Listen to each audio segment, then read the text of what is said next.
So, GitHub recently launched SpecKit, a specification-driven workflow that you can use with your AI coding editors. And the promise is simple. Instead of vibe coding an entire app within one single big prompt, which you know how that ends, instead you create specifications and tasks that the AI coding agent can use as a guide to develop the project with you one step at a time. And by this point, you've probably seen a lot of videos from people using Cursor and Lovable, where they have prompts such as build me a social media app or build me Uber for dogs. And what ends up happening is that you get some spaghetti code with flaky errors that no developer wants to maintain. And so in this video, I'm going to test SpecKit not on a one-page project. I want to actually test it on a real idea for a real project that I might develop further so that you get to see the whole process and understand what I like about it, what I don't like about it, if it's worth it for you. And I'm also going to propose an alternative approach later on that I would use if I were a beginner or someone that doesn't know how to code and is more focused on the UI, UX side of things. So let's get started with it. All right, so let me briefly explain how typical software development works in a nutshell. So if you're working on a feature of a set product, obviously given some general guidelines, what you end up doing is writing the code first to figure out how that feature works.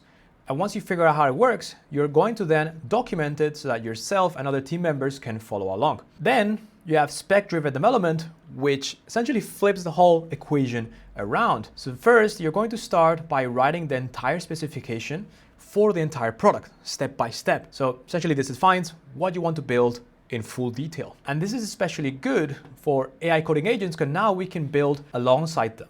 And this is going to be used as a source of truth and reference for them, but also for all of your stakeholders. And as I said again, this is great for AI coding agents, not only because they build with you, because they are crap at large, vague tasks, similar to what I told you in the introduction, where if you give it a decently large prompt, or a very vague one where you don't define any specific API calls or features in specific, then it's just going to give a lot of crap, a lot of spaghetti code, and eventually a lot of errors later down the line, which you wouldn't want to manage or your coders wouldn't want to manage. They're really great at smaller sequence tasks, and this is because they're really bad at context. And there's a lot of research done online already to prove this. So I really recommend you to go ahead and search all of this on Google or on YouTube or any blogs. And what you end up with is just much cleaner and safer code, especially from the AI coding agent side. And they are not the first ones to talk about this or describe this in their product. Kiro was actually the first one to figure this out. And you can search for a lot of really good videos on YouTube about this. I might link one of them down in the description for you to watch. But yeah, let's focus now on SpecKit and see what we can do with it. So I grabbed some screenshots from Perplexity over here to just describe the commands that we should go through and in order.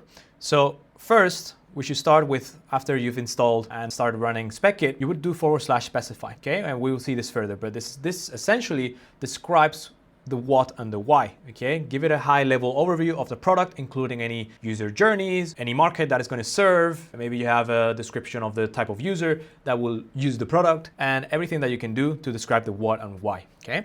And based on this, it's going to write a spec.md, okay? A specification document. Then once that's done, then you can go and do /plan to go a bit more technical. Now this is the how. We're turning the what and why into how. So here you can describe the actual technology. If you have some preference on stack, right? If you're using front end or back end, you can go really in detail here. For this, it really helps that you search through ChatGPT or whatever LLM of choice. So I really recommend for these two first steps to do your own research before even getting to SpecKit.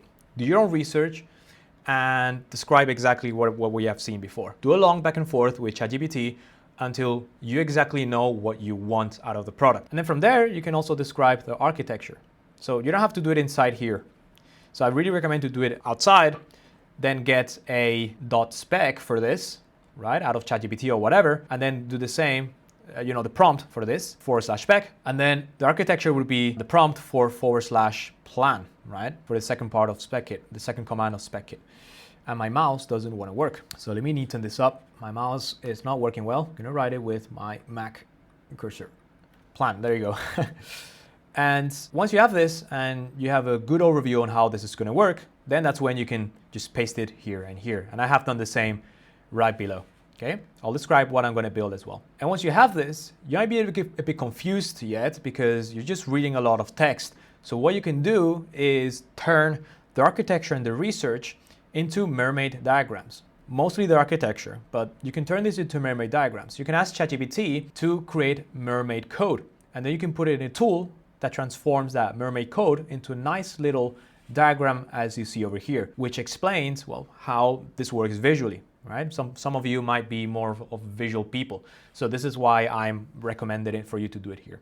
The whole point is that whilst you're developing with SpecKit, you exactly know what is going on, okay? And this gives you the best shot at doing so. And for the architecture, the main things that you should know is how typical web apps work. So you have the front end where the user interacts with, then you have the back end where all of the processes happen to run the app. Then you have the APIs, if you have any, to connect to any external services that you don't have to write the code yourself, right? There's a lot of really smart people that have figured out a lot of the processes so that you can just go connect to them and then get a result back. And then obviously it's important to know where you are storing that data. So for example, Supabase, right? Which I'm actually using on this project, or hopefully we get to that point. So once you have this, then that's when I recommend to paste this on specify and plan. After that, you can do /tasks, and basically it's going to generate a couple more files. I think it's just a task file from these two documents that it will create. And then after the tasks, then it's going to go ahead and implement those, okay? And so that's pretty much it. And I have done that, as I explained before, for the product that I want to build, okay? I did my research on ChatGPT to get the /specify and /plan, figure it out. So I'm going to be building a influencer platform, which is linked to one of the projects that I'm just interested, right? It's one of my ideas, and we're going to build it today, see how far we get to. It's going to be interesting because as I said, it's not a one-page app like most videos. I'm going to try to build something that I might take onto production later. So let's go ahead and go to Cursor. All right, so I'm here in Cursor and I'm going to start from scratch. There's actually two ways to get started with SpecKit. So I'm going to leave the link to this repository in the description, but here is the command. So make sure you have UV installed in your code editor, which is a package manager. But you would just copy this and replace this with the name of the project that you will create, okay? But I'm going to run it the second way, which is on an existing project. Okay, I'm going to be adding something now to my code base. But if you're doing this, if you're running on an existing project, you've got to change this and add these two lines. We'll call it dash dash, or is it a hyphen, or well, whatever it is, right? Dash dash here. And that's what you would put here. Okay, and the reason I'm doing that is because I want to build a project scaffold. What a project scaffold is a template with already some preset folders. And the reason I'm doing this is because if I start on a blank canvas with an AI coding agent, it might end up building folders that I don't need or are extra. Okay, and this might cause then problems later on. So in order to do this, what you would do is add this command. So npx create next app at latest. And I'm putting a dot because I already have created a folder for it. So I'm just going to press enter and it's going to take me through an installation wizard. So would I use TypeScript? Yes. I'm going to use ESLint. I'll use Tailwind. Let me zoom in a bit, might help. Will I use your code inside a source repository? Yes. App router? Yes. Will I use TurboPack? Yes, why not? Import alias, I'll leave it as default, and then it's just gonna install everything that I need to get started with so that the AI coding agent can then build on top of something that exists already to just reduce errors. Okay, so this is my approach. Great, so now that we have that, let's go ahead and run this. Okay, I'm gonna copy that, I'm gonna paste it over here. I am going to delete the last part and put dash dash or whatever you want to call it, and here. I'm going to press enter, and then it's going to run the installation wizard, if you want to call it, for specify or Specify. Do you want to continue? Yes. And then you can choose between the AI assistants. So in this case, I'm going to use Cursor. I've actually tried this with Claude Code, and what ended up happening is that I ran into the 5-hour limit. So Claude Code right now is you know, a bit of a hit or miss because of its limits, and yeah, a lot of things that came in the news about them. But I still think it's probably the best, one of the best AI coding agents out there. It's just that I don't want to hit onto the coding limitations, right? The rate limits. So what I'm going to do is select Cursor, and we're going to run it using the shell. Okay, so POSIX shell. Okay, so now the project is ready. So now if I go here on the top right and I put /, I should see these commands over here. So I can select between plan, specify, and tasks. So I'm going to be choosing specify in this case. So it just gets selected like that. And I will use Cloud for Sonnet. Can go ahead and do that. GPT-5 has pretty good as well. But I think if I use Cloud for Sonnet inside Cursor, I think I can run over the limitations. And then it goes on another cost plan. But at least it can keep going and I don't have to pause, okay? So that's a good thing about it. All right, something else that I just realized is that it has created two folders. So this one for specifically for cursor to be able to understand, how to move forward with any of the commands that we give it. So we go here. So when I put /specify, probably reads this to understand how to run these commands that I add here. And then specify, we have a couple things. I think I'm interested on the scripts. So this is what it's going to use to actually create the features, for example. So we have a get features command here, and we have a couple of other commands as well. So pretty cool stuff. Okay, actually, let's leave it at Claude for Sonnet. I think it should be fine for now. Hopefully we don't get into any problems with that. And I'm just gonna go ahead and copy the specify prompt. In the previous run that I did with this, I actually gave it a really big prompt. And I think that's where problems came along. So don't give it an extremely big prompt, because that's what specify is for. Specify is to develop on that prompt and structure it much better than you could in one single place, okay? The tool that I'm building here, as I said, it is an influencer platform app. So there's a specific problem that I have, and I want to solve it with this platform. What I recommend when you're looking for ideas, this is, I guess, just general advice for building applications, is follow something you're personally obsessed in or you're curious about, but also make sure that it's solving a real problem. Unless it's a hobby project and you just want to learn how to code or you just want to learn how to use this. But yeah, make sure you're tapping onto a real problem on a real market or an emerging market, okay? Just have that in mind if you want to build something useful and make money. So specify, I'm just going to drop that over here. And also what I'm going to do, and you're going to see it on the next, when I do the plan thing, something that I realized is on the other run that I did to develop another app, I gave it a backend first approach. So this didn't really allow me to mess around with the front end first. So my way of developing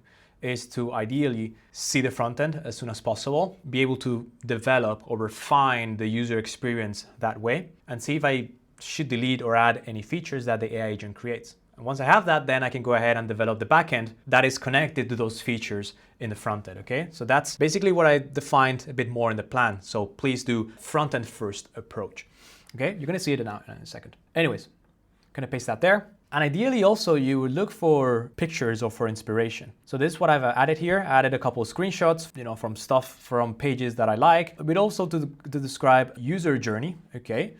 So this would be useful for you to understand. And I actually added this inside the specify, okay? But I'm a visual person and I like to see, some sort of arrow diagram way how this is gonna work. So make sure to add that as context. I also mentioned it at the start already, but just for you to know. And you can give it some screenshots and visuals as well for it to understand when it's developing the front end, if there's any fonts, anything specific, any styling that you want it to have, right? Otherwise, it's just gonna figure out by itself. So now it's going to go ahead and create the specification file using the template structure and the detailed feature description provided, okay? So it's going to use instructions here on specify.md, I'm pretty sure. And then it also has access to these scripts as well, okay? And some templates and whatnot. It's just gonna help it guide itself through the process.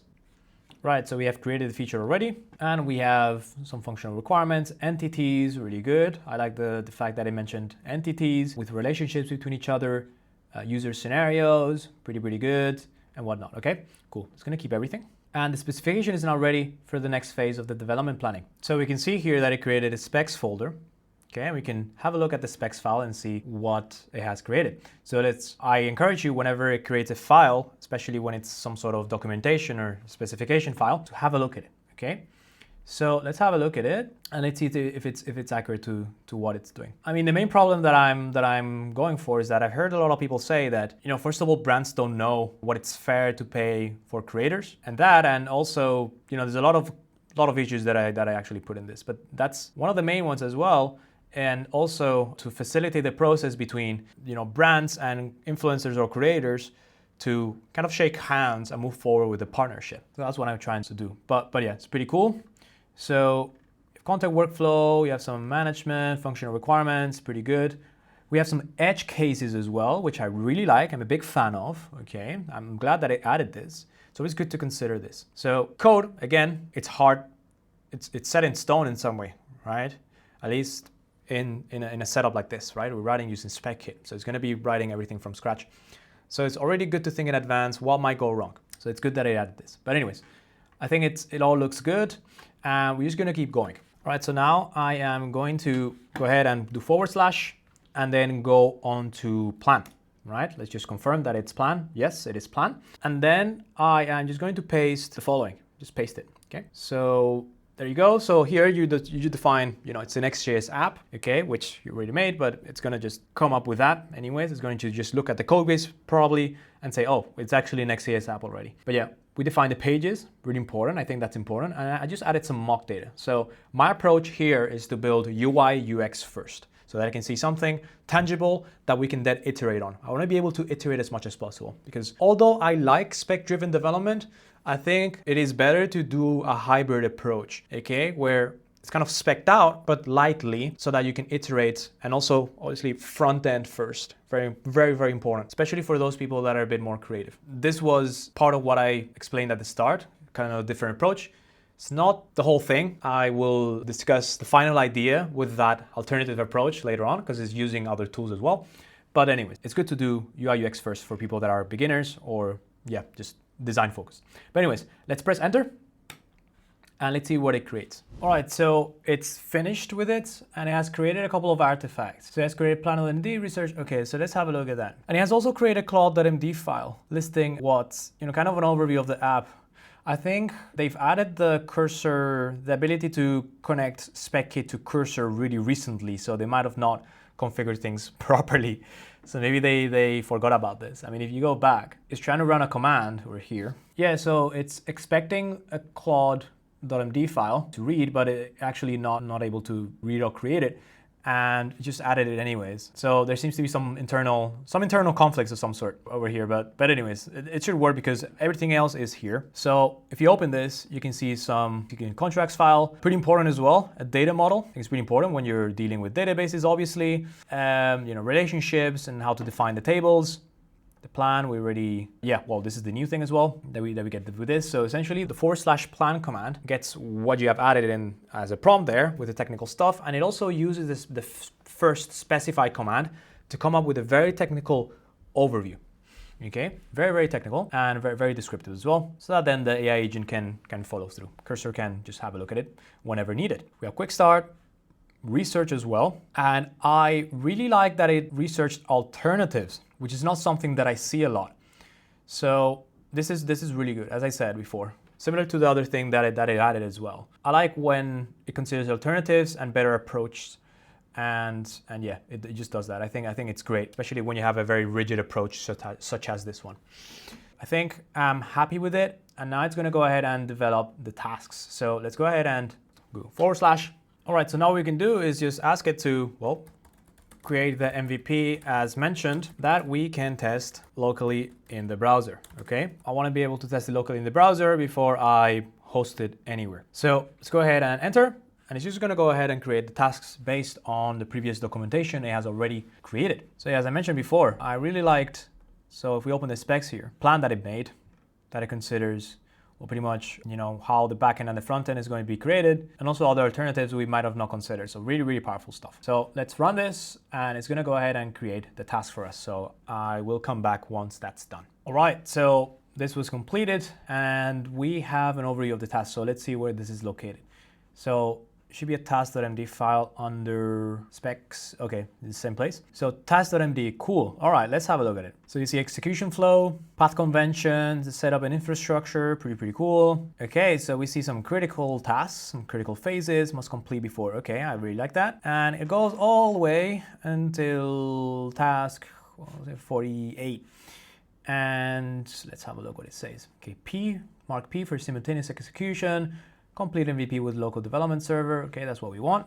We want local testing before anything. And cool. Okay, we see some final stuff. Total duration 3 weeks, 16 development days. Okay, maybe let's try to finish as much as we can today. That's the whole purpose of AI coding agents. And up to 5 to 7 tasks can run simultaneously. We'll see about that. And for local testing, will be available after task 38. Okay, so I might skip some of these steps until we can see something visually, so that you can judge for yourself whether SpecKit has done a good job or not. Well, in addition to what I will say. The whole point of this video is to also discuss if it's good or bad, and what are my comments about it. So let's have a look at it. But I'm pretty happy with it. It still puts the UI components at task 27, which is kind of far away. It's on this third phase. I thought it would have been great to put it on phase number 2 over here, but it has put tests, which, okay, Okay, so I see from this that SpecKit is a very test-driven approach, a very test-heavy approach, which, I mean, it's really good because most frameworks don't consider tests that much. And tests are obviously a very, very important part to creating software. Because if you don't test and break things, then they might break in production, which is what you don't want that. So it's great that they added here, although I would have wanted to maybe switch these around, right? Put the UI components first and then work out tests after that. And the tests should be mainly for backend. I don't think there's a lot of testing to do, to be completely honest, on the front end. Pretty automatic. Something that Lovable could handle. It has a lot of training data regarding front end, so minimal errors for that, but that's part of the approach that I will discuss later. But anyways, I'm pretty happy with this, and let's get started. All right, so let's just say allow tasks are immediately executable and will result in a funny function MVP. Okay, so I'm gonna tell it to go through, let's do tasks 1 to 5. And by the way, tell it specifically the tasks that you wanted to accomplish. Don't mention phases, be specific with the tasks. And instead of let's do, say implement. I've just tried this before with the previous project that I wanted to do. And yeah, it's better to say implement. Please is optional. but yeah, let's go. All right, so it did task 1 to 5. And yeah, so same thing happened, that it doesn't tick it off. So I'm just gonna ask it to TO1 to TO5. But I'll explain now what it did. It did something that Cloud Code did correctly. So I could do it myself, to be honest, just tick it off, but yeah, I prefer to do it so that it remembers that it completed task 1 to 5. But one of the things that it has done is that it has created, I mean, tasks 1 to 5 are all about installing dependencies, creating the project structure and whatnot. But I already had, because I created the project Scaffold, right? So that those template files, it created already a folder for it. So I expected it to build on it, for it to detect that I already was building on top of a scaffold, and to add all of the stuff inside it. But instead, it created an entire other folder where the project files were in. So it was actually building it on a separate place, which was an issue. And I told it that, and it went ahead and copied the files and put it on the templated file. Okay, so it's a mistake that could have costed a lot later on, and it definitely consumed a lot of my context. So right now I'm half of the context already. So one thing that I could mention is that this is a pretty heavy, when it comes to tokens, pretty heavy framework. I have only just done task 1 to 5. So I'm glad I'm not on Cloud Code, because otherwise this video would have finished pretty early. But yeah, okay. So now let's keep going with the next tasks. Okay, just want to stop 1 second here. We are at task 16. And this is really interesting. This is something that I have seen with other frameworks. So as I said, it's really test heavy. It has created a bunch of a bunch of tests to just test multiple components for features. And it has failed all the tests, which is exactly what we want. We want to see things break. And we're doing this in advance before pushing it into perhaps production. I really think this is a really powerful concept for AI agents, to actually develop tests as well. Not only just create, but create and break, right? So you can keep iterating on what has broken until it gets something that's near perfect. So this is the first framework that writes tests in such way from scratch, right? So I find this really important, and I think this is a big plus for this framework. Okay, so yeah, anyways, I'm gonna stop talking, and I'll let you know when that's actually being done now. Okay, I thought it was gonna take some more time. So keep it. And now we're done with tasks 6 to 16. Well, actually the whole thing is kind of a phase for testing anyways, but yeah, it's just good that it's added that. Now we are going to go from 17 to 20, looks like. So let's scroll down, 17 to 20, 21 to 26, 27 to 33. Okay, so instead of running this entire batch from 0, phase 3.3, which is a long set of tasks, it goes until 38. The whole phase, the phase section at least, goes to 38. But it's suggesting to do it in small batches. So we're just gonna listen to it, right? Let's vibe code it as much as we can and see where we get to by just telling it to keep going forward, okay? So I'll see you, UI components, pages. Okay, so I'll see you in task 38, because that's when we'll be able to see something visually. All right, so here we are in task 38, and it did all the UI, all the pages and all that. That was the final result. But let me show you how it looked like as soon as I finished task 38 and I ran it in the browser. Let me show you. So this is how it looked. And if you have a little bit of front-end or coding experience, you might know what's missing. So the content is there, which is great. but the styling is missing, okay? The styling of how the buttons look like, how the text should be aligned and all that. So I went into a little rabbit hole, and I think the reason was because it had a little bit of trouble understanding in tasks 1 to 5 that I already created a scaffold. I already had a template with folders to start with. So remember beforehand, right at the start, I created a Next.js scaffold, right? Which is a template with files which I wanted the AI agent to work on top of. But instead of realizing there was a project structure already, it went ahead and built its own set of folders and files, okay? And because of that, it added a styling framework, which was too new. So it's using Tailwind CSS v4, which is not compatible with some other parts of the code, right? And this is because it didn't use the project scaffold that I gave it. The template folders that I gave it were in a version that everything was compatible with each other. But it just went ahead, it disregarded that, and it went and did its own thing. And that's why it's good to always give it a project scaffold and let Cursor or whatever AI coding agent you have, let it know that it should use that. So this is a great lesson for you guys if you have little experience with this or you have a little experience with working with AI coding agents. Just give it always a base structure to work on. So essentially it did that, and what I had to do was, let me show you, so I could show you guys. Because it went and built by itself without any reference point at the start, v4, so it had to downgrade to v3, and because of that, a lot of other things went wrong, okay? Because the code and the syntax from v4 to v3 is different, so that affects other parts of the code. So it had to change all of those as well. So it took some time, it fixed the imports, it did all that, and it was pretty much automatic. I just had to press enter all the time, except at some points where I had to tell it, this is not working. Also good if you get into errors to know a bit of code and know a bit on how software works, okay? Because if not, probably would have gone in a bit of a rabbit hole that looked like a circle, right? But yeah, I mean, all the things got fixed, and now what we have, let me show you, I'll add it over here, is this, okay? So this is much, much better. So, it fixed the CSS, the styling problem, and now we have everything in the right place. This is how the main page looks like. So the idea essentially is, to add buckets. So companies, would come to an influencer, and instead of doing a typical deal where they shake hands and they're like, oh yeah, all right, let's, I'll give you $1,000 for me to do a video for you and all that. Let's allow the company to place a lot of money, a lot of cash in a bucket so that every creator that signs into the bucket can get money from it, okay?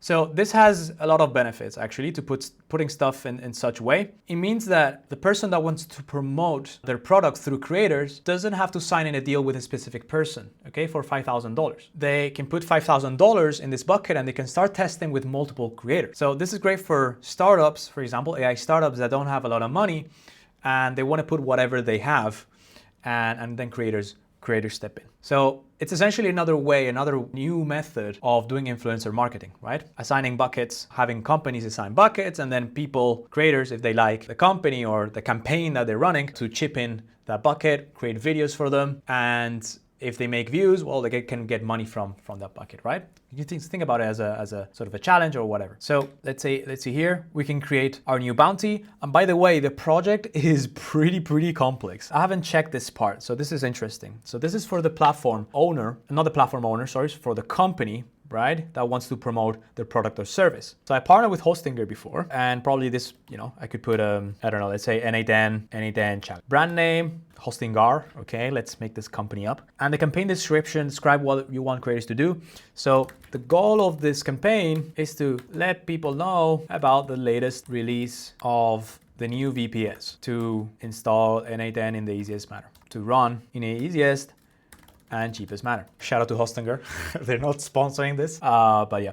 And we can see a live contract preview here. So, I mean, this is from my own experience, right? We sign contracts with partners, being open here, because this information is, maybe it's valuable for you guys. Whoever wants to become a creator, let me know in the community. I'm happy to help who's that as well. But yeah, next.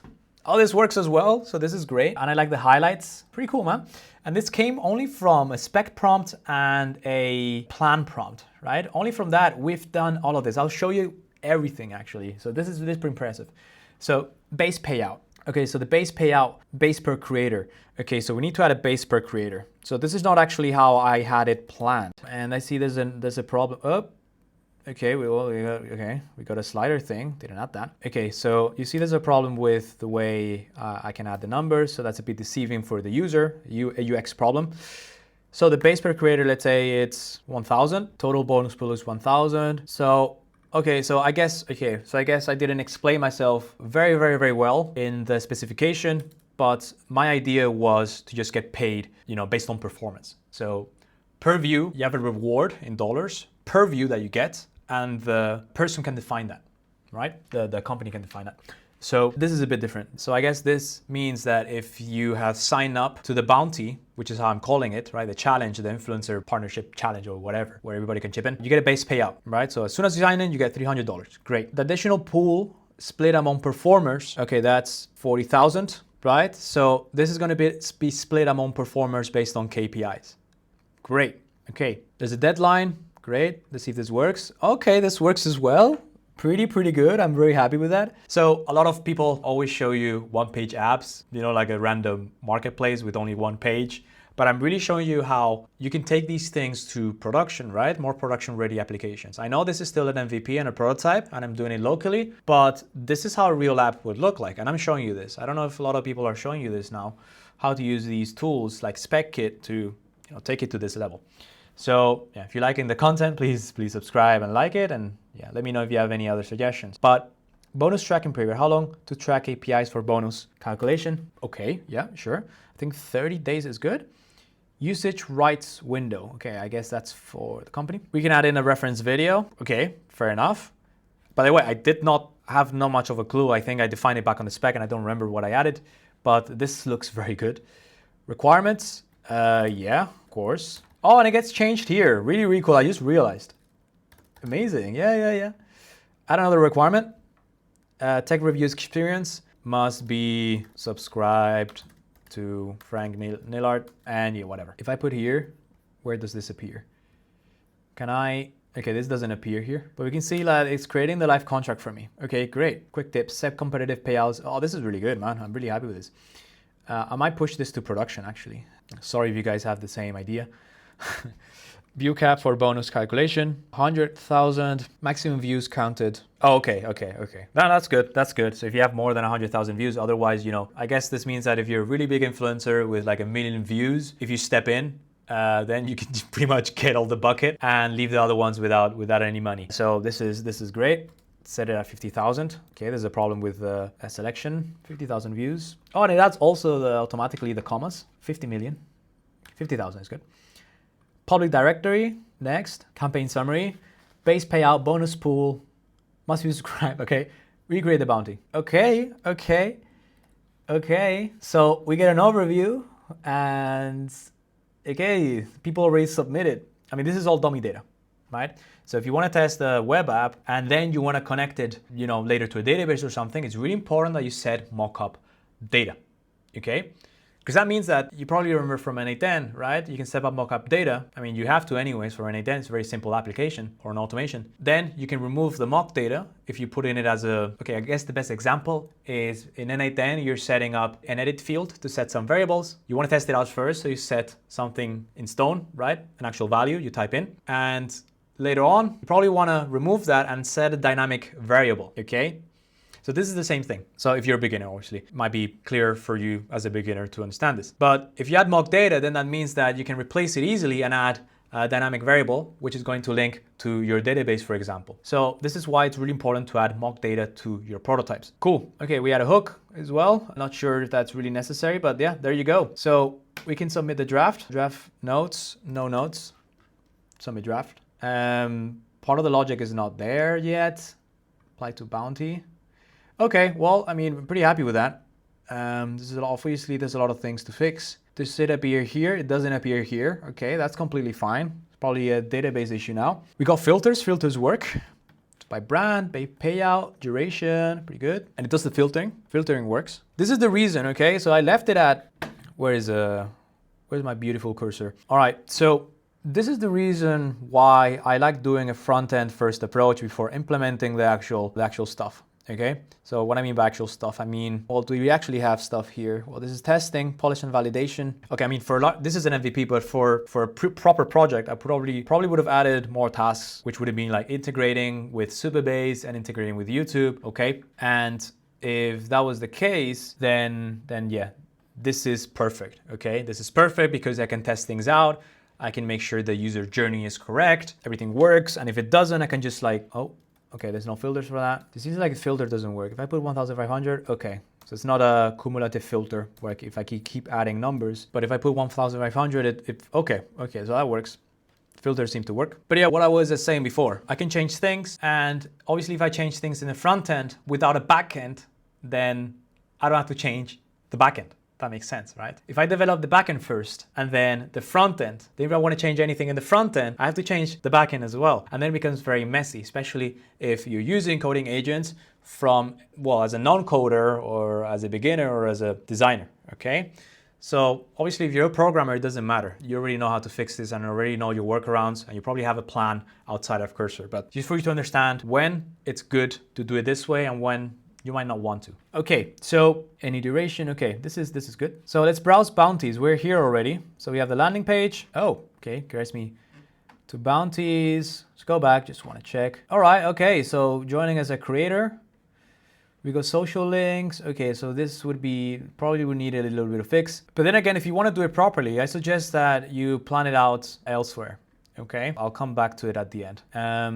But yeah, we got the landing page, browse bounties, creators, so we can search for creators, back to creators. Okay, we're at the creators page already. So if I press back, it just takes me to this page. Great. So we probably need to add a kind of a marketplace page where we can list all of the creators. And how it works, okay, it just puts it as another creator account. So that just means the page is there. So you can see the route here. So slash how it works, but that doesn't work.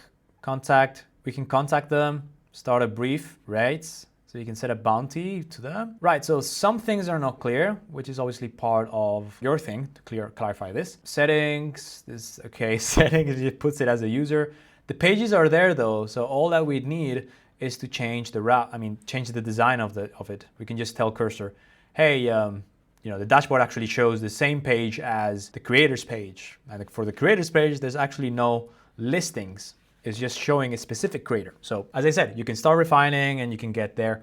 And once you're ready, you can tell the SpecKit to put the next tasks, okay? Since I see this is more of a flexible approach, you can add then, or ask it to refine the tasks to add backend integration. So Supabase, connecting real data, doing authentication with Clerk, stuff like that, okay? But I think I'll leave it there. So I think you got the gist of it and I hope it was useful for you. And I'm just gonna mention the alternative approach, okay? Because one of the issues with this is that it's very code heavy. There's limitations to how you can iterate, okay? How you can iterate on the front end, even though it was a front end first approach, which I had to mention. Otherwise, it would have done it first with the back end, which if you're a beginner or a visual person, it wouldn't have worked for you. But, if you're doing it front end first, as I explained here, you would still have to prompt it or give it images, right, to get to the point that you want. And that's a very sort of a limited way to do it because Cursor is not built for quick front-end iterative designs. So I have an alternative approach here that I can show you. I have done in the past with other prototypes and MVPs at least, which is the following. So you're gonna do the research and the tech stack as we've done at the start, okay? Before getting into SpecKit, which is what I recommended, you research the tool, the why, what, tech stack is the how. But then, before getting into Cursor directly, you're gonna head to Lovable. The beauty with Lovable is that it's all front-end, it's all design-based. So sure, it has a text-based interface where you'll have to use text to iterate on the design, but they also added some other features where you can change the text directly instead of asking Cursor, please change me the text, because if you don't know the code or you don't have experience, then you're not gonna find the place where you can change the text. So you're gonna probably ask it on the text UI, right? So Lovable is great for this. It's just very quick, iterative process to get to where you want. And also it takes into account connecting Supabase and Stripe. Okay, so by this stage, you have a reliable prototype. So prototype falls behind MVP. Okay, prototype is something that you can see visually that kind of works. Then once you're ready and you're like, okay, this is exactly what I want. This is exactly what I want. Now I'm gonna post it to GitHub because it gives you the ability to do that. So I'm actually gonna open Lovable for you. And if I go onto this project, for example, and by the way, this might be something that I do next. if you want me to do it. You can sync your project to GitHub, right? On the top here. Once you do that, then inside cursor, this is GitHub, right? So from Lovable, let's say this is Lovable. You push your code to GitHub, and then once you're in GitHub, you can pull the code base here in cursor. Okay, now we have the code here, and now you can use cursor agent or whatever you want to start developing the functionalities. Because if you think about it, front end kind of works, it's a visual thing, but it has loose ends. You could call it, you can think about it as circuits, but they're like disconnected, right? There's no real connection to any logic, any functions, unless you connect it to Stripe or Supabase, still limited. You want to do complex things, more complex stuff, then it's important that you connect it to a backend, and that's where cursor comes in really handy. You can develop the backend that's going to be connected to the front end, and before that, once you pull it, you want to let cursor know about the project because you might not have understanding of the project. So this is where you would put SpecKit, right? You would run SpecKit on an existing project with the commands that we've seen before. So initialize, but do -- here as I've done at the start of this project. Once you define the specs and the rules, then set the tasks, then implement the tasks. Okay, so this is essentially what I've done today. And this is the addition that you should do if you're more of a visual person and you don't have a clear idea on what exactly you want as the front end, right? The point with cursor is that you have pretty much the design already figured out. Okay, if you don't, then I recommend this approach. And if you want to see this approach, this entire approach, please let me know down in the comments below. I have an app that we could start doing this with. We could actually use N8N as well to prototype, which is an interesting approach as well. But yeah, let me know if you want that in the comments below. And yeah, I'm gonna leave it there because otherwise I could keep going. Yeah, I mean, if you enjoyed the video, please give me a thumbs up and give me a follow. And if you didn't, please let me know why in the comments below. And if you have any further suggestions, right? Any info is good info. So yeah, hope you liked it. We didn't get to Supabase and add any more complex stuff in the backend, but I mean, you saw, right, with this. It's pretty good. And I think it took me 30, 45 minutes to do, right? Well, I didn't do it, cursor did it. But yeah, gonna leave it there. Thank you so much, and I'll see you in the next video.